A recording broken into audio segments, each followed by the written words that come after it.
You felt it your entire life, that there's something wrong with the world. You don't know what it is, but it's there, like a splinter in your mind, driving you mad.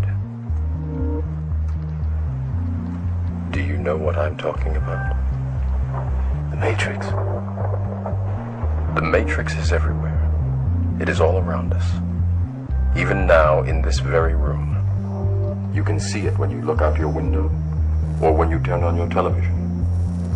You can feel it when you go to work, when you go to church, when you pay your taxes. It is the world that has been pulled over your eyes to blind you from the truth. What truth?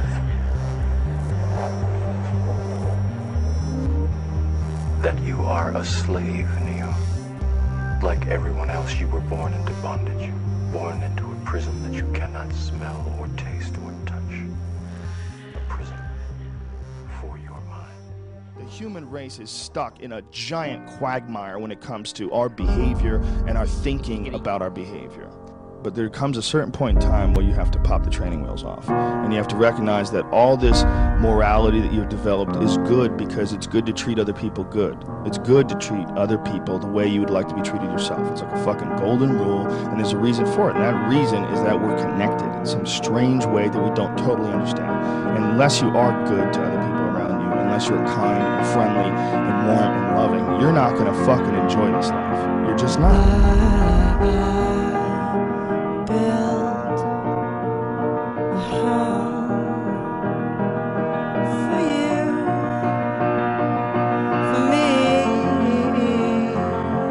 What else? Do what you want to do with your life, right? Don't go be doing something you don't enjoy. Don't do something don't get locked into, a car that you can't afford and doing something crazy. You need the money. Don't do that. Do what you want to do. Do what the fuck is it that you really want to do? And now it's time to live.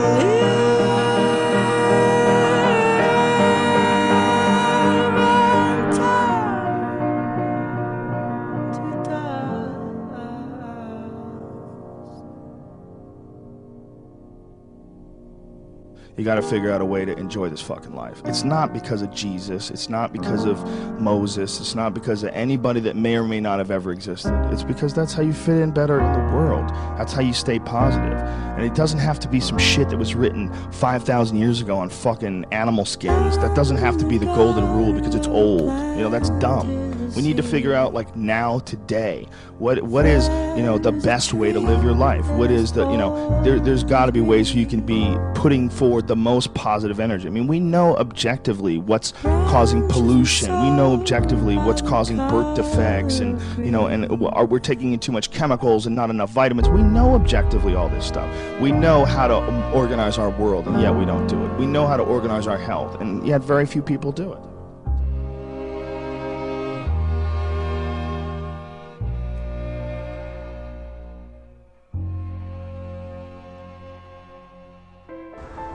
Are you ready for the new world?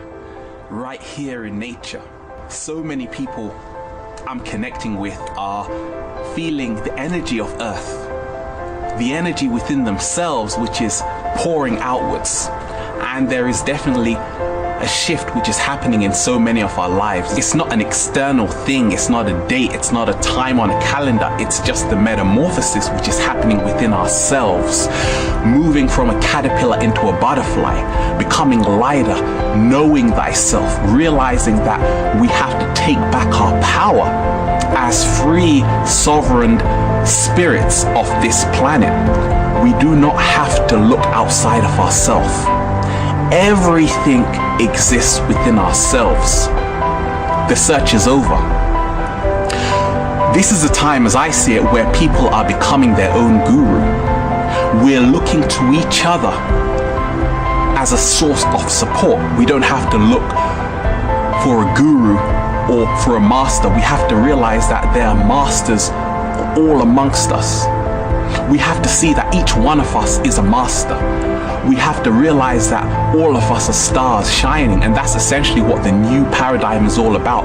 Moving from belief into knowing. realizing that we don't have to go on like this.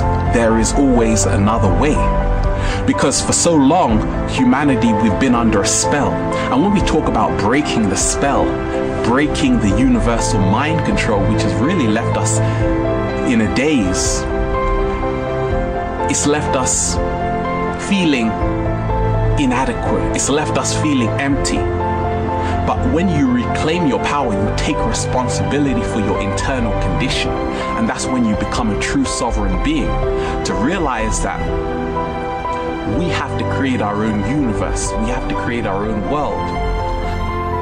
If you see life as abundant, you will live in abundance. If you see life as a joke, everything will appear funny. If you see life as a test, everything will become a test. If you see life as a loving experience, you will forever be in love. How do you see the world? That is all that matters. That is what life reflects back to us.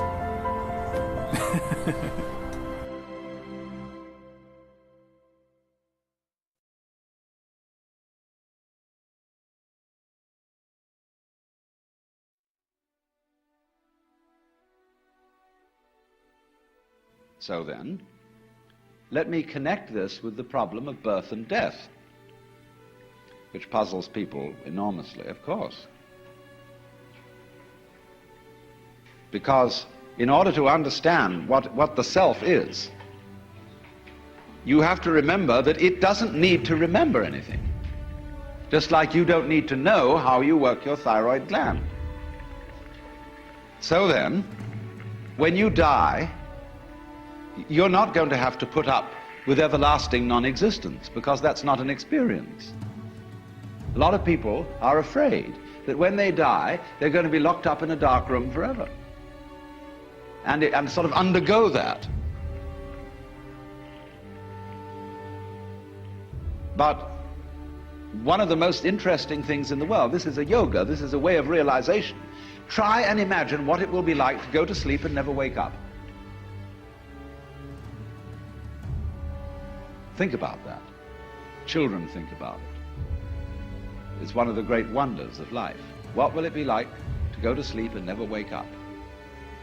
And if you think long enough about that, something will happen to you.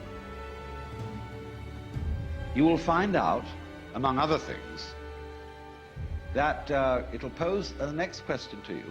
What was it like to wake up after having never gone to sleep? That was when you were born. The world is like a ride at an amusement park, and when you choose to go on it, you think it's real, because that's how powerful our minds are. And the ride goes up and down and round and round. It has thrills and chills, and it's very brightly colored, and it's very loud, and it's fun for a while. Some people have been on the ride for a long time, and they begin to question, is this real, or is this just a ride? And other people have remembered, and they come back to us, and they say, hey, don't worry, don't be afraid, ever, because this is just a ride. And we kill those people. Shut him up. We have a lot invested in this ride. Shut him up. Look at my furrows of worry. Look at my big bank account and my family. This has to be real. It's just a ride.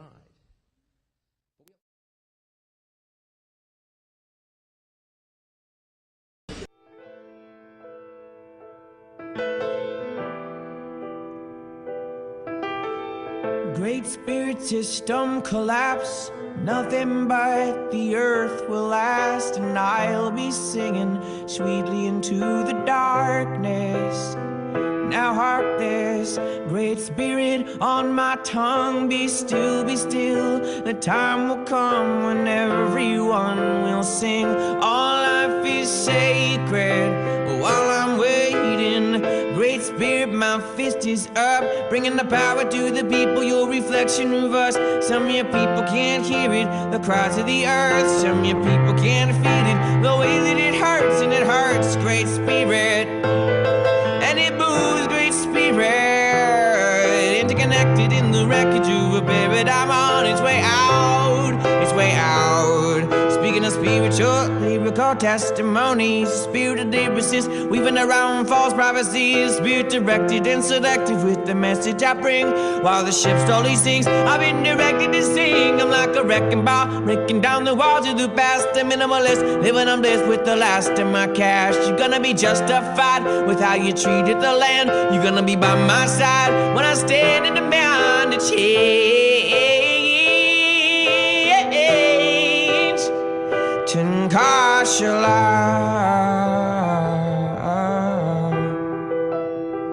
Tenkashala,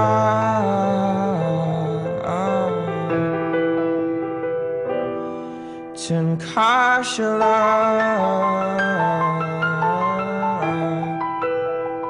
Tenkashala.